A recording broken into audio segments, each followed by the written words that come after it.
Hi all, welcome to Vineyards Academy. നമ്മൾ ഇന്ന് water അതോറിറ്റിയായിട്ട് ബന്ധപ്പെട്ടുള്ള മറ്റൊരു വീഡിയോയിലേക്കാണ് നമ്മൾ കടക്കുന്നത്. അപ്പോൾ തൊട്ട് മുമ്പത്തെ ദിവസം നിങ്ങൾ കണ്ടു കാണും ആ സിലബസ് ഒക്കെ വീണ്ടും ഒന്ന് ചേഞ്ച് ആയി വന്നിട്ടുണ്ട്. അപ്പോൾ എന്നിരുന്നാലും ആ ഒരു മെക്കാനിക്കൽ പാർട്ടിലെ സിലബസുകൾക്കൊന്നും കാര്യമായ വ്യത്യാസമൊന്നും വന്നിട്ടില്ല. കാര്യമായിട്ടൊന്നല്ല, യാതൊരു വ്യത്യാസവും വന്നിട്ടില്ല. അപ്പൊ അതിൽ ഇപ്പോഴും ഇമ്പോർട്ടന്റ് ആയിട്ട് നമുക്ക് പറയാൻ പറ്റുന്ന ഒരു സബ്ജക്ട് തന്നെയാണ് ഹീറ്റ് ട്രാൻസ്ഫർ എന്ന് പറയുന്നത്. അപ്പൊ ഒരു ഹീറ്റ് ട്രാൻസ്ഫറിന്റെ ഒരു 5 ക്വസ്റ്റ്യൻസുമായിട്ടാണ് നിങ്ങളുടെ മുമ്പിൽ നമ്മൾ വന്നിരിക്കുന്നത്. അപ്പോൾ ഈ 5 ക്വസ്റ്റ്യൻസ് എന്ന് പറയുമ്പോൾ നമ്മളതിൽ ചെറിയൊരു ലെവൽ കുറഞ്ഞ ക്വസ്റ്റ്യൻസ് നിങ്ങൾക്ക് കാണാൻ പറ്റും. ദെൻ കുറച്ച് ലെവൽ കൂട്ടിപ്പിടിച്ച ഒരു മീഡിയം ലെവൽ ക്വസ്റ്റ്യൻസ് നമുക്ക് കാണാൻ പറ്റും. കാരണം ഇപ്പോഴത്തെ ഒരു സാഹചര്യത്തിൽ PSCയുടെ എക്സാമിന് ഒരിക്കലും നമുക്ക് പ്രെഡിക്ട് ചെയ്യാൻ പറ്റാത്ത രീതിയിലാണ് പല എക്സാമുകളും വരുന്നത്. അതായത് ചിലപ്പോൾ വളരെ സിമ്പിൾ ആയിട്ട് ചോദിക്കുന്നു, ചിലപ്പോൾ മീഡിയം ലെവലിൽ ചോദിക്കുന്നു, ചിലപ്പോൾ വളരെ കുറച്ചുകൂടി ടഫ് ആയിട്ട് ചോദിക്കുന്നു. അപ്പൊ എപ്പോഴും നമ്മൾ ഒരു പ്രിപ്പയർ ചെയ്യുന്ന സമയത്ത് ഏറ്റവും മിനിമം, ഏറ്റവും കുറഞ്ഞത് ഒരു മീഡിയം ലെവൽ ക്വസ്റ്റ്യൻസ് എങ്കിലും ആൻസർ ചെയ്യാൻ പറ്റുന്ന രീതിയിൽ വേണം നമ്മളത് പ്രിപ്പറേഷൻ നടത്താനായിട്ട്. അപ്പൊ ഇന്നത്തെ ക്ലാസ്സിൽ അങ്ങനെ ഒരു 5 ക്വസ്റ്റ്യൻസ് നമ്മൾ ഉൾപ്പെടുത്തിയേക്കാണ്. അതായത് സിമ്പിൾ ആയിട്ടുള്ള ക്വസ്റ്റ്യൻസ് നിങ്ങൾ അതിൽ കാണും, കുറച്ച് മീഡിയം ലെവലിലേക്ക് പോകുന്ന ക്വസ്റ്റ്യൻസ് നിങ്ങൾക്ക് അതിൽ കാണാൻ പറ്റും. അപ്പൊ നമുക്ക് നോക്കാം, ഒന്നാമത്തെ ക്വസ്റ്റ്യനിലേക്ക് നമുക്ക് കടക്കാം. ഫസ്റ്റ് ക്വസ്റ്റ്യൻ ഏറ്റവും ബേസിക് ആയിട്ടുള്ള ഒരു ക്വസ്റ്റ്യൻ ആണ്. അതായത് സിമ്പിൾ ആയിട്ട് PSCക്ക് സിമ്പിൾ ആയിട്ട് ഒരു ക്വസ്റ്റ്യൻ കിട്ടണം, ഹീറ്റ് ട്രാൻസ്ഫറിന്റെ ഭാഗത്ത് നിന്ന് സിമ്പിൾ ആയിട്ട് ഒരു ക്വസ്റ്റ്യൻ ഉണ്ടെന്ന് തോന്നിക്കഴിഞ്ഞാൽ അവർക്ക് ഏറ്റവും ബേസിക് ആയിട്ട് ആ ഫസ്റ്റ് ലൈൻ തന്നെ പറയുന്ന മോഡ്സ് ഓഫ് ഹീറ്റ് ട്രാൻസ്ഫർ എന്നുള്ള ഏറ്റവും ബേസിക് ആയിട്ടുള്ള ഒരു ക്വസ്റ്റ്യൻ ആണ് ഈ കിടക്കുന്നത്. Okay, conduction is a process of heat transfer. അതായത് കണ്ടക്ഷൻ എന്ന് പറയുന്ന ആ ഒരു മോഡ് ഓഫ് ഹീറ്റ് ട്രാൻസ്ഫറിന്റെ ഒരു ഡെഫിനേഷൻ ആണ് ഡയറക്ട്ലി ചോദിച്ചിരിക്കുന്നത്. അപ്പൊ ഫസ്റ്റ് ഓപ്ഷൻ പറയണേ, it is a process of heat transfer from one particle of the body to another without the actual motion of the particles. Second option പറയണേ, from one particle of the body to another by the actual motion of the heated particles.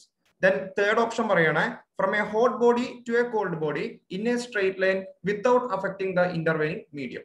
ഇതാണ് 3 options. ഏറ്റവും അവസാനം none of ദീസും പറയുന്നുണ്ട്, ഇതൊന്നുമല്ല എന്ന് പറയുന്നുണ്ട്. അപ്പോൾ ഒരു ഹീറ്റ് ട്രാൻസ്ഫർ പഠിച്ച ഒരാളാണെങ്കിൽ സിമ്പിൾ ആയിട്ട് അയാൾ ഇതിന്റെ ആൻസർ ചെയ്തിരിക്കും. അപ്പൊ എന്താണ് കണ്ടക്ഷൻ എന്ന് ആദ്യം മനസ്സിലാക്കണം. അത് അറിയാത്തവരുണ്ടെങ്കിൽ കണ്ടക്ഷൻ എന്ന് പറയുന്ന ഒരു മോഡ് ഓഫ് ഹീറ്റ് ട്രാൻസ്ഫർ എന്താണെന്ന് നമുക്ക് എന്ത് ചെയ്യണം, മനസ്സിലാക്കിയിരിക്കണം.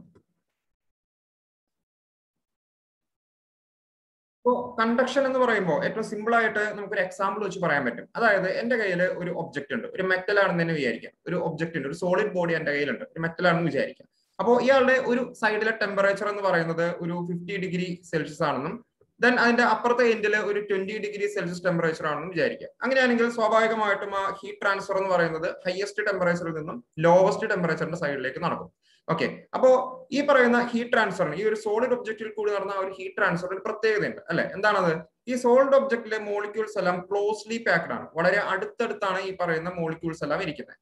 ആ മോളിക്യൂൾസിൽ ഒരു പൊസിഷൻ ചേഞ്ച് നിങ്ങൾക്ക് അവിടെ കാണാനായിട്ട് പറ്റില്ല, അല്ലെങ്കിൽ ഫീൽ ചെയ്യില്ല. എന്ന് പറഞ്ഞാൽ ഒരു മോളിക്യൂൾ ആ ഹീറ്റ് മേടിക്കുന്നു, അയാളുടെ ടെമ്പറേച്ചർ റൈസ് ആവുന്നു, എനർജി ലെവൽ കൂടുന്നു, അയാൾ ആ എനർജി തൊട്ടടുത്ത മോളിക്യൂളിന് കൈമാറുന്നു. അങ്ങനെ കൈമാറിയാണ് ഇരുന്ന പൊസിഷനിൽ തന്നെ ഇരുന്നിട്ട് ആ ഒരു എനർജിയെ, ഹീറ്റ് എനർജിയെ കൈമാറിയാണ് ഓരോ മോളിക്യൂളും ആ ഹീറ്റ് ട്രാൻസ്ഫർ ഒരു സൈഡിൽ നിന്നും അടുത്ത സൈഡിലേക്ക് നടത്തുന്നത്. ശരിയല്ലേ? എന്ന് പറഞ്ഞാൽ അത് നടന്നത് ഒരു മോളിക്യുലാർ ലെവലിലുള്ള ഹീറ്റ് ട്രാൻസ്ഫർ ആണെന്ന് എനിക്ക് പറയാം അല്ലെ. മോളിക്യുലാർ ലെവലിലാണെന്നോ അല്ലെങ്കിൽ അയാൾ ഒരു മൈക്രോസ്കോപ്പിക് ലെവലിലാണ് നടന്നതൊക്കെ എനിക്ക് പറയാം. മൈക്രോസ്കോപ്പിക് ലെവൽ അല്ലെ. അപ്പോൾ ഈ ഒരു ലെവലില്, അതായത് മോളിക്കുലാർ അല്ലെങ്കിൽ മൈക്രോസ്കോപ്പിക് ലെവലില് ടെമ്പറേച്ചർ കൂടിയ ഭാഗത്ത് നിന്നും കുറഞ്ഞ ഭാഗത്തേക്ക് നടക്കുന്ന ഒരു ഹീറ്റ് ട്രാൻസ്ഫറിനെ എനിക്ക് എന്താന്ന് പറയാം? കണ്ടക്ഷൻ ഹീറ്റ് ട്രാൻസ്ഫർ ആണെന്ന് പറയാം. ഇനി ഇതുപോലെ തന്നെ മറ്റൊരു ഡെഫിനേഷൻ കൂടി പറയാം. ഇതിപ്പോ സെയിം ഒബ്ജക്റ്റിലല്ലേ നമ്മൾ പറഞ്ഞത്, അതുപോലെ തന്നെ 2 ഒബ്ജക്റ്റുകളാവും. ഇതുപോലൊരു ഒബ്ജക്റ്റ് ഉണ്ട്, അതുമായിട്ട് ഫിസിക്കൽ കോൺടാക്റ്റിൽ ഇരിക്കുന്ന മറ്റൊരു ഒബ്ജക്റ്റും ഉണ്ട്. ഈ ഒബ്ജക്റ്റിന്റെ ടെമ്പറേച്ചർ എന്ന് പറയുന്നത് നമ്മൾ പറഞ്ഞ ഒരു 50 ഡിഗ്രി സെൽഷ്യസും ഇയാളുടെ ടെമ്പറേച്ചർ 20 ഡിഗ്രി സെൽഷ്യസും ആണെങ്കിൽ സ്വാഭാവികമായിട്ടും ഫിസിക്കൽ കോൺടാക്ട് വരുമ്പോൾ ഹൈ ടെമ്പറേച്ചറിലുള്ള ഒബ്ജക്റ്റിൽ നിന്നും ലോ ടെമ്പറേച്ചറിലുള്ള ഒബ്ജക്റ്റിലേക്കും എന്ത് നടക്കും? ഹീറ്റ് ട്രാൻസ്ഫർ നടക്കും. അതും എന്താണ്? ഈ പറയുന്ന മോളിക്കുലാർ ലെവലിലാണ് നടക്കുന്നത്. സോളിഡ് ഒബ്ജക്റ്റിലൊക്കെ ക്ലോസ്ലി പാക്ഡ് മോളിക്യൂൾസ് ആയതുകൊണ്ട് തന്നെ മോളിക്കുലാർ ലെവലിലാണ് ഈ പറയുന്ന ഹീറ്റ് ട്രാൻസ്ഫർ നടക്കുന്നത്. അതും എന്താണ്? കണ്ടക്ഷൻ ഹീറ്റ് ട്രാൻസ്ഫർ ആണെന്ന് എനിക്ക് പറയാം. ഇനി ഓപ്ഷൻ എ നോക്കിയേ, from one particle of the body. അതായത് conduction is a process of heat transfer from one particle of the body to another without the actual motion of the particle. ശരിയായില്ലേ? അതായത് molecular ലെവലിൽ തന്നെ നടക്കുന്നല്ല ഉദ്ദേശിക്കുന്നത്. Actual motion ഇല്ലാതെ മോളിക്യൂൾസിന് അല്ലെങ്കിൽ പാർട്ടിക്കിൾസിനെ actual motion ഇല്ലാതെ ഒരു പാർട്ടിക്കിളിൽ നിന്നും അടുത്ത പാർട്ടിക്കിളിലേക്ക് എനർജി ട്രാൻസ്ഫർ ചെയ്ത് പോകുന്നതിനെ നമുക്ക് എന്ത് പറയാം? കണ്ടക്ഷൻ ഹീറ്റ് ട്രാൻസ്ഫർ എന്നുള്ള രീതിയിൽ നമുക്ക് പറയാം. ഓക്കെ, ബാക്കിയെല്ലാം കിടക്കുന്ന ജസ്റ്റ് ഒന്ന് പറഞ്ഞു പോകാട്ടോ. ഓപ്ഷൻ ബി എന്ന് പറയുന്നത് കൺവെക്ഷൻ ആണ്. കൺവെക്ഷൻ, ഓപ്ഷൻ ബി എന്ന് പറയുന്നത് കൺവെക്ഷൻ ഹീറ്റ് ട്രാൻസ്ഫർ ആണ്. എന്താണ് കൺവെക്ഷൻ ഹീറ്റ് ട്രാൻസ്ഫർ എന്ന് വെച്ച് കഴിഞ്ഞാൽ, ഒരു സോളിഡ് സർഫസ്, ഇതുപോലെ ഒരു സോളിഡ് സർഫസ്, ഇതേ ഒരു ഷേപ്പ് ഒക്കെ റെക്ടാങ്കുലർ സ്ലാബ് ആണോ എന്ന് നിർബന്ധമൊന്നുമില്ല കേട്ടോ. അത് സിലിണ്ടർ ആവാം, സ്ഫിയർ ആവാം, ഏത് രീതിയിലുള്ള ഒരു ഓറിയന്റേഷനോ ഏത് രീതിയിലുള്ള ഒബ്ജക്റ്റുകളോ ആവാം, ജോമെട്രി ആവാം, അതിലൊന്നും കാര്യമില്ല. ഒരു സോളിഡ് സർഫസ് ഉണ്ടാവും. ആ സോളിഡ് സർഫസും ദെൻ അതിന് ചുറ്റുമുള്ള ഒരു ഫ്ലൂയിഡ്, ഇയാൾ ഒരു സോളിഡ് സർഫസ് ആണ്, അതിന് ചുറ്റുമുള്ള ഒരു ഫ്ലൂയിഡ്, ഇവര് തമ്മിൽ നടക്കുന്ന ആ ഒരു ഹീറ്റ് ട്രാൻസ്ഫറിനെയാണ് നമ്മൾ എന്ത് പറയുന്നത്, നമ്മൾ കൺവെക്ഷൻ ഹീറ്റ് ട്രാൻസ്ഫർ എന്ന് പറയാം. അപ്പൊ ഒരു കണ്ടീഷൻ ഒക്കെ വരും, ഡെഫിനിഷൻ ഒക്കെ പഠിക്കുമ്പോൾ ഒരു കണ്ടീഷൻ വരും, ഈ ഫ്ലൂയിഡിന് ഒരു ബൾക്ക് മോഷൻ വേണം എന്നൊക്കെ ഒരു കണ്ടീഷൻ വരും, ബൾക്ക് മൂവ്മെന്റ് അല്ലെങ്കിൽ ബൾക്ക് മോഷൻ ഒരു കണ്ടീഷൻ ഒക്കെ ഉണ്ട്. അപ്പോഴാണ് നമ്മൾ അതിനെ കൺവെക്ഷൻ ഹീറ്റ് ട്രാൻസ്ഫർ എന്ന രീതിയിൽ കൂട്ടുന്നത്. ഓക്കെ, എന്തായാലും നമുക്ക് എന്ത് പറയാം, ഒരു ബൾക്ക് മോഷൻ ഉണ്ടെങ്കിൽ മോളിക്കുലാർ ലെവലിലല്ല ആ പറയുന്ന ഹീറ്റ് ട്രാൻസ്ഫർ നടക്കാൻ പോകുന്നത്. എന്തായിരിക്കും, ഒരു മൈക്രോസ്കോപ്പിക് അല്ല മാക്രോസ്കോപ്പിക് ലെവലിലായിരിക്കും ഈ പറയുന്ന ഹീറ്റ് ട്രാൻസ്ഫർ നടക്കുന്നത്. എക്സാമ്പിൾ, നിങ്ങൾക്ക് ഒരു ബോയിലിംഗ് ഓഫ് വാട്ടർ, അതായത് നിങ്ങൾ ഹീറ്റ് കൊടുത്തുകൊണ്ട് നിങ്ങൾ വെള്ളം തിളപ്പിക്കുന്ന പരിപാടി ഉണ്ടല്ലോ, ബോയിലിംഗ് ഓഫ് വാട്ടർ, അതെനിക്ക് എന്ത് പറയാം, ഈ ഒരു ഫ്ലൂയിഡ് മോഷന്റെ ബൾക്ക് മോഷൻ അവിടെ ഉണ്ട് എന്ന് നമുക്ക് പറയാം. ശരിയല്ലേ? വെള്ളം തിളക്കുമ്പോൾ നിങ്ങൾക്ക് അവിടെ ഫീൽ ചെയ്യില്ലേ, കാണാൻ പറ്റും അല്ലെ, ഒരു മോളിക്കുലാർ ലെവലിലാണോ നടക്കുന്നത്, ഇല്ല, വെള്ളം തിളച്ച് മറിയുന്നതായിട്ട് നിങ്ങൾക്ക് ഇവിടെ കാണാനായിട്ട് പറ്റും. അതെന്താണ്, കൺവെക്ഷൻ ഹീറ്റ് ട്രാൻസ്ഫറിന് ഒരു എക്സാമ്പിൾ ആണെന്ന് പറയാം. ദെൻ മൂന്നാമത്തെ ടൈപ്പ് പറഞ്ഞിരിക്കുന്നത്, അല്ലെ മൂന്നാമത്തെ ഈ പറയുന്ന statement, from a hot body to cold body in a straight line without affecting the intervening medium, അതായത് മീഡിയത്തെ അഫക്ട് ചെയ്യാതെ അല്ലെങ്കിൽ മീഡിയത്തിന്റെ ഒരു സഹായവും വേണ്ടാതെ നടക്കുന്ന ആ ഒരു ഹീറ്റ് ട്രാൻസ്ഫറിനെ നമ്മൾ വിളിക്കുന്ന പേരാണ് റേഡിയേഷൻ. എക്സാമ്പിൾ, സണ്ണിൽ നിന്നൊക്കെ നമ്മുടെ ഭൂമിയിലേക്ക് വരുന്ന ആ ഒരു വേവ്സ് ഉണ്ടല്ലോ, ഇലക്ട്രോമാഗ്നറ്റിക് വേവ്സ്, അതൊക്കെ എന്താണ്, റേഡിയേഷൻ ഹീറ്റ് ട്രാൻസ്ഫറിനെ എക്സാമ്പിൾ ആയിട്ട് നമുക്ക് പറയാം. അപ്പൊ ഇതൊക്കെ ബേസിക് ഡെഫിനിഷൻസ് ആണ്. സിമ്പിൾ ആയിട്ട് ചോദിക്കണം എന്നുണ്ടെങ്കിൽ ഈ ബേസിക് ഡെഫിനിഷൻസും നമുക്ക് ക്വസ്റ്റ്യൻസ് ആയിട്ട് വരാം. അപ്പൊ ഇവിടെ നമ്മുടെ കണ്ടക്ഷന്റെ ഡെഫിനിഷൻ പറയുമ്പോൾ ഓപ്ഷൻ എ ആണ് ആൻസർ. ഇനിയും കുറെ കാര്യങ്ങളൊക്കെ പറയാനുണ്ട്, ഇഷ്ടംപോലെ എക്സാമ്പിൾസും. കൺവെക്ഷൻ തന്നെ 2 ടൈപ്പ് ഉണ്ട്, ഫോഴ്സ്ഡ് കൺവെക്ഷൻ, നാച്ചുറൽ കൺവെക്ഷൻ ഒക്കെ പറയാറുണ്ട്. ഇവിടെ നമ്മൾ ഈ ക്വസ്റ്റ്യൻ മാത്രം ഓറിയന്റഡ് ആയിട്ട് നമ്മൾ ജസ്റ്റ് ഒന്ന് പറഞ്ഞു പോവുകയാണ്. ഓക്കെ, ദെൻ സെക്കൻഡ് ക്വസ്റ്റ്യൻ പറയണേ, അതും ഒരു ബേസിക് ലെവൽ ക്വസ്റ്റ്യൻ ആണ്. Heat transfer in liquid and gases take place by, അതായത് ലിക്വിഡ്സിലും ഗ്യാസസിലും നടക്കുന്ന ഹീറ്റ് ട്രാൻസ്ഫറിനെ നമ്മൾ സാധാരണ എന്ത് പേരിലാണ് വിളിക്കാന്നാണ്. കണ്ടക്ഷൻ ആണോ, കൺവെക്ഷൻ ആണോ, റേഡിയേഷൻ ആണോ, അല്ലെങ്കിൽ നൺ ഓഫ് ദീസ്. ഇങ്ങനെ സിമ്പിൾ ആയിട്ട് ജനറലൈസ് ചെയ്തൊരു ക്വസ്റ്റ്യൻ വരികയാണെങ്കിൽ, അത് ലിക്വിഡ്സ് ആൻഡ് ഗ്യാസസ് എന്ന് പറയുമ്പോൾ നമുക്ക് അയാളെ ഫ്ലൂയിഡ് എന്ന് പറയുന്ന വിഭാഗത്തിൽ പെടുത്താം. ലിക്വിഡ് ആയാലും ഗ്യാസ് ആയാലും ഫ്ലൂയിഡ് എന്ന് പറയുന്ന വിഭാഗത്തിൽ പെടുത്താം.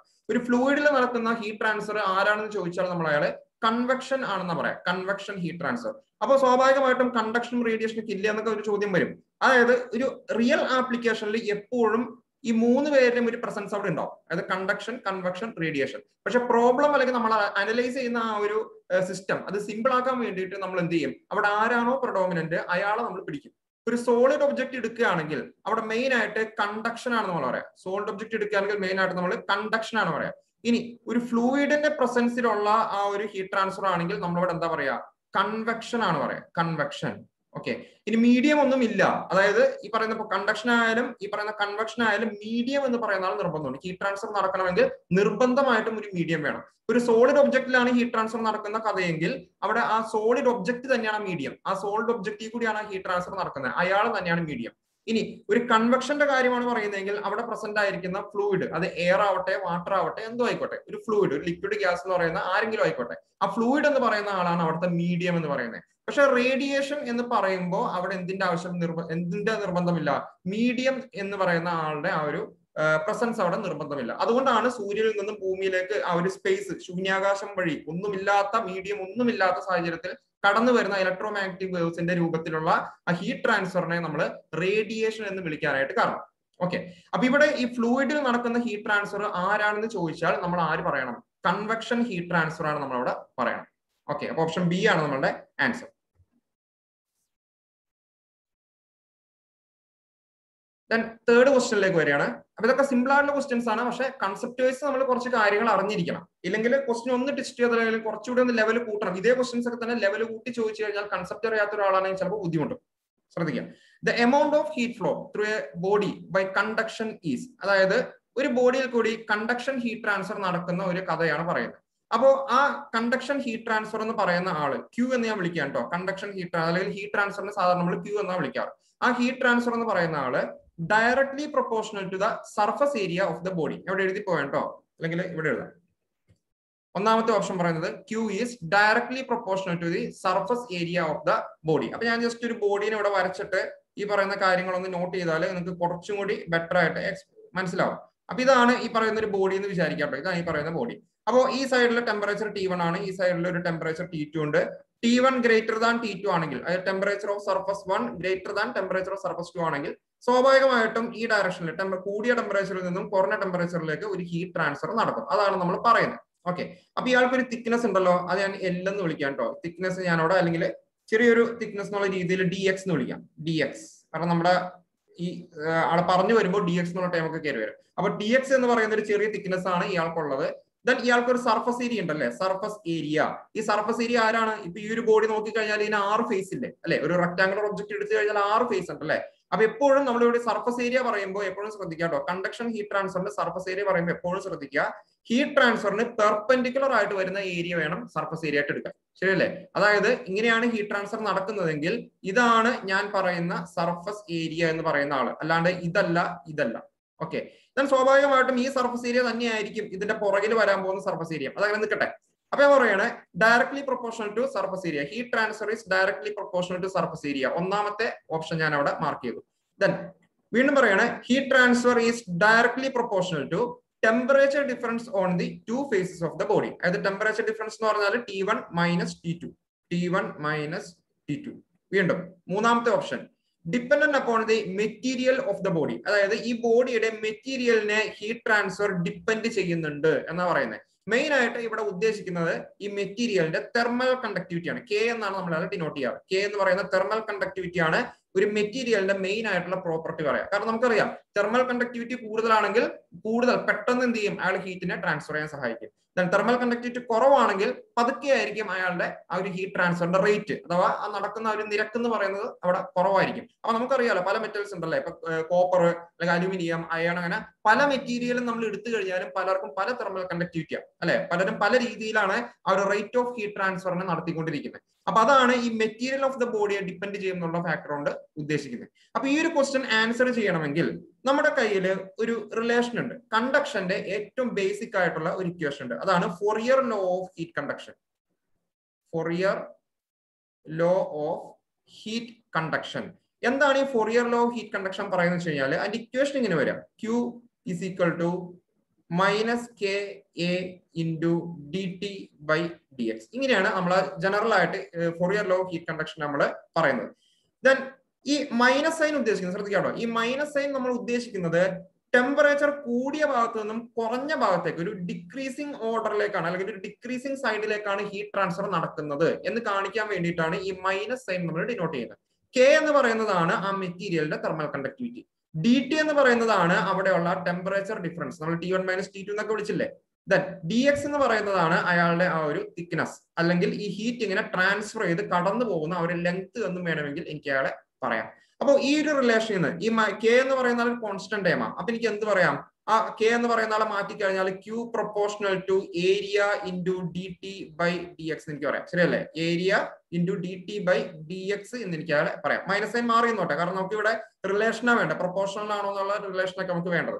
അപ്പൊ നിങ്ങൾ നോക്കിയേ, Q പ്രൊപ്പോർഷണൽ ടു എ ആണല്ലോ, ശരിയാണ്. Q പ്രൊപ്പോർഷണൽ ടു എ ആണ് ഒന്നാമത്തെ സ്റ്റേറ്റ്മെന്റ്, ശരിയാണ്. Then Q proportional to D ടിയും ആണല്ലോ ടെമ്പറേച്ചർ ഡിഫറൻസ്, ശരിയാണ്. Q proportional to D T temperature difference ആണ് രണ്ടാമത്തെ സ്റ്റേറ്റ്മെന്റും ശരിയായി. ഇനി മൂന്നാമത്തെ statement Q depends upon the material of the body, ശരിയാണ്. തെർമൽ കണ്ടക്ടിവിറ്റി എന്ന് പറയുന്ന ആൾ അവിടെ വന്നില്ലേ, മെറ്റീരിയൽ ഓഫ് ദ ബോഡിനെ എന്ത് ചെയ്യുന്നുണ്ട്, Q എന്ന് പറയുന്ന ആളെ ഡിപ്പെൻഡ് ചെയ്യുന്നുണ്ട്. അപ്പൊ ഇവിടുത്തെ ആൻസർ എന്തായിരിക്കും, ഓൾ ഓഫ് ദി അബവ് ആയിരിക്കും നമ്മളുടെ ആൻസർ. നമുക്ക് മനസ്സിലായെന്ന് വിചാരിക്കണം. ഇനി നമുക്ക് രണ്ട് ചെറിയ പ്രോബ്ലംസ് രീതിയിലുള്ള രണ്ട് ക്വസ്റ്റ്യൻസ് കൂടിയാണ് നമുക്ക് ഇവിടെ പെൻഡിങ് ഉള്ളത്. അപ്പൊ നമ്മൾ ആ ഒരു ലെവൽ പതുക്കെ ഒന്ന് മാറ്റി പിടിക്കുകയാണ്. ഓക്കെ, കുറച്ചുകൂടെ ഒരു ലെവൽ കൂടിയ ആളാണെങ്കിൽ, പക്ഷെ ഇതൊക്കെ സിമ്പിൾ ആയിട്ട് സോൾവ് ചെയ്യാൻ പറ്റിയതായിരിക്കും. ഇതിന്റെ ട്രിക്ക് മനസ്സിലായി കഴിഞ്ഞാൽ സിമ്പിൾ ആയിട്ട് സോൾവ് ചെയ്യാൻ പറ്റിയ ചോദ്യങ്ങളാണ് ഇനി രണ്ടും നമ്മുടെ മുമ്പിലേക്ക് വരാൻ പോകുന്നത്. അപ്പൊ അങ്ങനെ ഒരു ക്വസ്റ്റ്യൻ ആണ്, A composite slab has 2 layers of different materials with thermal conductivities 2 watts per meter Kelvin and 3 watts per meter Kelvin. If each layer has the same thickness, then the equivalent thermal conductivity of the slab will be. അതായത് question ഇതാണ്, ഒരു composite slab എന്ന് പറഞ്ഞാൽ ഒന്നിലധികം material ഉപയോഗിച്ച് നിർമ്മിച്ചിരിക്കുന്ന ആ ഒരു സ്ലാബ് ഒബ്ജക്റ്റിനാണ് നമ്മൾ കോമ്പോസിറ്റ് സ്ലാബ് കൊണ്ട് ഉദ്ദേശിക്കുന്നത്. അപ്പൊ ഇവിടെ 2 ലെയർ ഉള്ള ഒരു സ്ലാബിനെ പറ്റിയാ പറയുന്നത് അല്ലെ.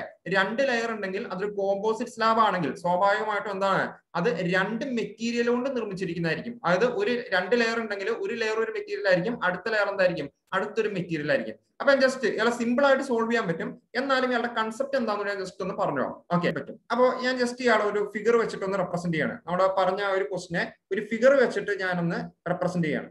ഓക്കെ, അപ്പൊ 2 ലെയർ ഉണ്ടല്ലോ നമ്മുടെ ക്വസ്റ്റനിൽ, 2 ലെയർ ഈ കോമ്പോസിറ്റ് വാളിന് പറയുന്നുണ്ട്. അപ്പൊ ഞാൻ ആ 2 ലെയറിനെ ആദ്യം ജസ്റ്റ് ഒന്ന് ഇവിടെ വരയ്ക്കാം. ഓക്കെ, ക്വസ്റ്റ്യൻ തന്നെ പറയുന്നുണ്ട് രണ്ട് ലെയറിന്റെയും ആ ഒരു തിക്നെസ് സെയിം ആണെന്നും പറയുന്നുണ്ട്. രണ്ട് ലെയറിന്റെയും തിക്നെസ് സെയിം ആണെന്നും പറയുന്നുണ്ട്. അപ്പൊ ഞാൻ ആ രണ്ട് ലെയറിനെ പതുക്കെ ഒന്ന് 3 ഡയമെൻഷൻ ആയിട്ട് ഞാൻ ഇവിടെ ഒന്ന് കാണിച്ചിടുകയാണ് ഇങ്ങനെ. ഓക്കെ, ഇവരുടെ തെർമൽ കണ്ടക്ടിവിറ്റിയുടെ പ്രത്യേകത അല്ലെങ്കിൽ എത്രയാണെന്നുള്ള പറയുന്നുണ്ട് അല്ലെ. ഒന്നാമത്തെ മെറ്റീരിയലിന്റെ തെർമൽ കണ്ടക്ടിവിറ്റി ഞാൻ K1 ഇപ്പൊ ഇതാണ് 1, ഇതാണ് 2. ഇയാളുടെ K1 എന്നും ഇയാളുടെ K2 എന്നും വിളിക്കുകയാണെങ്കിൽ K1 is equal to question പറയുന്നുണ്ട് 2 വാട്ട്സ് പെർ മീറ്റർ കെൽവിൻ ആണ്. K2 എന്ന് പറയുന്ന ആള് 3 വാട്ട്സ് പെർ മീറ്റർ കെൽവിൻ ആണെന്നും ക്വസ്റ്റ്യനിൽ പറയുന്നുണ്ട്. അങ്ങനെയാണെങ്കിൽ ഇവരുടെ equivalent thermal conductivity K equivalent എത്രയാണെന്നാണ് നമ്മളോട് ചോദിച്ചിരിക്കുന്നത്. അപ്പോൾ ഇവിടെ ഇയാളുടെ തിക്നെസ് സെയിം ആണെന്ന് പറയുന്നുണ്ട്. എൽ എന്ന് പറയുന്ന തിക്നെസ് ആണ് ഇവിടെയെങ്കിൽ ഇവിടെയും എൽ എന്ന് പറയുന്ന തിക്നെസ് ആണെന്ന് പറയുന്നുണ്ട്. ഇങ്ങനെ ഒരു പ്രോബ്ലം വന്നാൽ നമുക്ക് എപ്പോഴും പെട്ടെന്ന് സോൾവ് ചെയ്യാൻ പറ്റുന്ന രീതിയിലാണ് PSCയിലൊക്കെ സാധാരണ രീതിയിൽ ക്വസ്റ്റ്യൻസ് വരാറ്. പക്ഷെ ഒന്ന് ചിന്തിക്കണം മാത്രം. അപ്പൊ ഇവിടെ സോൾവ് ചെയ്യാൻ വേണ്ടിയിട്ട് ഇങ്ങനെ ഒരു കേസ് ഇപ്പൊ സീരീസ് ആയിട്ടല്ലേ ഇയാളെ കണക്ട് ചെയ്തിരിക്കുന്നത് അല്ലെ. ഒരാൾ ഇവിടെ വന്നിരിക്കുന്നു, അതിന് സീരീസ് ആയിട്ട് അടുത്ത ആള് വേണമെങ്കിൽ സീരീസ് ആയിട്ട് മറ്റൊരാളെ എനിക്ക് ഇവിടെ കണക്ട് ചെയ്ത് പറയാം ഓപ്പോസിറ്റ് വാളായിട്ട്. അപ്പൊ ഇവിടെ രണ്ടുപേരെ നമ്മളിങ്ങനെ സീരീസ് ആയിട്ട് കണക്ട് ചെയ്യുമ്പോൾ ശ്രദ്ധിക്കാട്ടോ, ഇക്വലന്റ് തെർമൽ കണ്ടക്ടിവിറ്റി ഒരു ഡെറിവേഷന്റെ പാർട്ടായിട്ടൊക്കെ വരുന്ന നമുക്കത് വേണ്ട. നമുക്ക് സിമ്പിൾ ആയിട്ട് ഒരു മിനിറ്റിനുള്ളിൽ അല്ലെങ്കിൽ ഒരു 30 സെക്കൻഡിനുള്ളിൽ നമുക്ക് ഈ ക്വസ്റ്റൻ എന്ത് ചെയ്യാൻ പറ്റണം, ആൻസർ ആയിട്ട് പറ്റണം. ഒരു മിനിറ്റ് ഒന്നും വേണ്ട, ഈ ഇക്വേഷൻ അറിയാന്നുണ്ടെങ്കിൽ ഒരു 10 സെക്കൻഡിനുള്ളിൽ നിങ്ങൾ ഈ ക്വസ്റ്റൻ ആൻസർ ചെയ്ത് മുന്നോട്ട് പോകും. അപ്പൊ ഇക്വലന്റ് തെർമൽ കണ്ടക്ടിവിറ്റി സീരീസ് ആയിട്ട് കണക്ട് ചെയ്യുമ്പോൾ കണ്ടുപിടിക്കാനായിട്ട് 2 into K1 K2 divided by K1 plus K2 എന്നാണ് ഇക്വേഷൻ വരിക.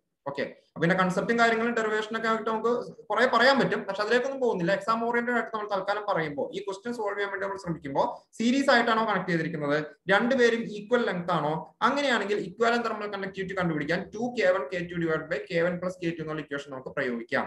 is equal to 2 into എന്താണ് K1 2 ആണല്ലേ, ഇൻറ്റു എന്താണ് K2 3 ആണല്ലേ, ഡിവൈഡഡ് ബൈ 2 plus 3 എത്ര വരും, 3 into 2 6 വരും, 6 into 2 12 വരും, 12 by 3 plus 2 5 വരും. ഇതിനെ സോൾവ് ചെയ്യുമ്പോൾ നിങ്ങൾക്ക് ഓപ്ഷൻ സി ആ കിട്ടുക 2.4 എന്നുള്ള value 2.4 watts per metre kelvin.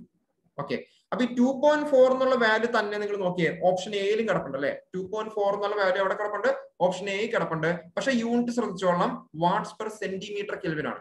യൂണിറ്റിനെ bother ചെയ്യാത്ത ഒരാളാണെങ്കിൽ അയാൾക്ക് ഈ 2.4 കിട്ടുമ്പോൾ തന്നെ അയാൾ ഓപ്ഷൻ എ കുത്തി മുന്നോട്ട് പോകും. ഓക്കെ, നമ്മൾ പറയുന്ന ആളുടെ യൂണിറ്റുകൾ ശ്രദ്ധിച്ചേ, വാട്ട്സ് പെർ മീറ്റർ കെൽവിൻ ആണ് K1, watts per metre kelvin ആണ് K2. സ്വാഭാവികമായിട്ടും നിങ്ങൾക്ക് കിട്ടുന്ന ഇക്വാലന്റ് തെർമൽ കണ്ടക്ടിവിറ്റിയുടെ യൂണിറ്റും എന്ത് തന്നെയായിരിക്കും, വാട്ട്സ് പെർ മീറ്റർ കെൽവിൻ തന്നെ ആയിരിക്കും. അപ്പൊ ഓപ്ഷൻ സി ആണ് നമ്മളുടെ ആൻസർ. ഓക്കെ, ദെൻ ലാസ്റ്റ് ആ ഒരു ക്വസ്റ്റ്യനിലേക്ക് കടക്കുകയാണ്, ശ്രദ്ധിക്കുക. A furnace is made of a red brick wall of thickness 0.5 meter and conductivity 0.5 watts per meter Kelvin.